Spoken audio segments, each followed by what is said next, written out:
Reporter breaking. Punalur Chadayamangalam സീറ്റുകളിൽ ധാരണയാകാത്തതിൽ കോൺഗ്രസ് പ്രാദേശിക ഘടകങ്ങളിൽ പൊട്ടിത്തെറി. പുനലൂരിൽ മത്സരിക്കാൻ കോൺഗ്രസ് തയ്യാറെടുക്കുന്നു. പ്രാദേശിക നേതൃത്വം നാളെ സ്ഥാനാർത്ഥിയെ പ്രഖ്യാപിക്കും. ചടയമംഗലം സീറ്റിൽ ലീഗും പ്രചാരണം ആരംഭിച്ചിട്ടുണ്ട്. AV ജയശങ്കർ വിവരങ്ങളുമായി ചേരുകയാണ്. ജയശങ്കർ, ഈ പൊട്ടിത്തെറികളെ കുറിച്ച് സൂചനകളുണ്ടായിരുന്നു. പക്ഷേ നാളെ സ്വന്തം നിലയ്ക്ക് പ്രാദേശിക നേതൃത്വം സ്ഥാനാർത്ഥിയെ പ്രഖ്യാപിക്കുമെന്നൊക്കെ പറയുന്നത് കടുത്ത വെല്ലുവിളിയാണ്.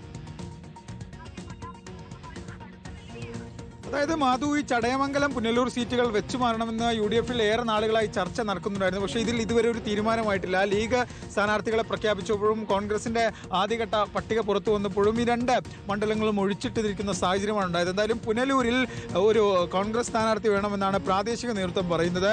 അങ്ങനെ ഒരു സ്ഥാനാർത്ഥിയെ കോൺഗ്രസ് നിർത്തിയില്ല എങ്കിൽ സംയുക്തമായി ബ്ലോക്ക് കോൺഗ്രസ് കമ്മിറ്റികൾ സ്ഥാനാർത്ഥിയെ പ്രഖ്യാപിക്കുമെന്നാണ് പറയുന്നത്. നാളെ തന്നെ ഈ പ്രഖ്യാപനം ഉണ്ടാകുന്ന ഒരു വെല്ലുവിളിയാണ് ഇപ്പോഴെന്തായാലും നടത്തിയിരിക്കുന്നത്. അങ്ങനെയെങ്കിൽ നാളെ ഒരു മുസ്ലിം നാമധേയനായ ഒരു സ്ഥാനാർത്ഥി വരാനാണ് സാധ്യത. കാരണം ജില്ലയിൽ കോൺഗ്രസിന് മുസ്ലിം വിഭാഗത്തിൽ നിന്ന് ഇത്തരത്തിൽ ഒരു സ്ഥാനാർത്ഥി ഇല്ല എന്നൊരു ആക്ഷേപമുണ്ട്. അതായത് സാമുദായിക സമവാക്യം പാലിക്കുന്നു എന്ന് പറയുമ്പോഴും ഇക്കാര്യത്തിൽ അതില്ല, മുസ്ലിം കാൻഡിഡേറ്റ് ഇല്ല എന്നൊരു ആക്ഷേപമുണ്ട്. അപ്പോൾ അത്തരം ഒരു കാര്യമാണ് കോൺഗ്രസ് നേതൃത്വത്തിന് മുന്നിൽ പ്രാദേശിക നേതൃത്വം വെച്ചിരിക്കുന്നത്. ഒപ്പം തന്നെ ലീഗിന് ചടയമംഗലത്തിനോട് വലിയ താല്പര്യമുണ്ട്. പക്ഷേ ഇക്കാര്യത്തിൽ നീക്കുപോക്കായിട്ടുമില്ല. പക്ഷേ ഈ ഈ സലാം ഇത്തരത്തിൽ ചടയമംഗലത്ത് സുൽഫിക്കർ സലാം നിലവിൽ പ്രചരണം ആരംഭിച്ചു എന്നാണ് മനസ്സിലാക്കുന്നത്. അദ്ദേഹത്തിന്റെ ചില പോസ്റ്ററുകളൊക്കെ തന്നെ UDF സ്ഥാനാർത്ഥി എന്ന പേരിൽ തന്നെ ചടയമംഗലത്ത് ഇതിനോടകം തന്നെ പ്രചരിച്ചും കഴിഞ്ഞിട്ടുണ്ട്. എന്തായാലും UDF-ൽ നീക്കുപോക്കാകേണ്ട ഒരു കാര്യമാണിത്. പക്ഷേ അതിനു മുമ്പ് തന്നെ ഇത്തരത്തിൽ പ്രാദേശികമായി പ്രവർത്തകർ സ്ഥാനാർത്ഥിത്വം പ്രഖ്യാപിച്ച് അല്ലെങ്കിൽ സ്ഥാനാർത്ഥി നിർത്തിക്കൊണ്ട്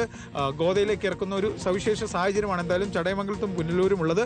കോൺഗ്രസിന്റെയും ലീഗിന്റെയൊക്കെ പട്ടിക പൂർണ്ണമായി വരുമ്പോൾ ഈ പ്രശ്നപരിഹാരം ഉണ്ടാവുമെന്ന് പറയുമ്പോഴും അതിനു മുമ്പ് ഇത്തരത്തിൽ സ്ഥാനാർത്ഥികളൊക്കെ പ്രഖ്യാപിച്ച് കളം പിടിക്കാനുള്ള നീക്കം പ്രാദേശിക ഘടകങ്ങൾ നടത്തുന്നത്. അത് തികച്ച അതൃപ്തിയുടെ കൂടി ഭാഗമായാണ് ഇത്തരത്തിലുള്ള നീക്കങ്ങളെന്നാണ് മനസ്സിലാക്കുന്നത്. എന്തായാലും നേതൃത്വം ഇടപെട്ട് അധികം വൈകാതെ ഒരു പരിഹാരം ഉണ്ടാകുമെന്നാണ് നമ്മൾ മനസ്സിലാക്കുന്നത്. വാർത്തകളുടെ അടിസ്ഥാനത്തിൽ പ്രാദേശിക നേതാക്കളെ ജയശങ്കറാണ് വിവരങ്ങൾ നൽകിയത്.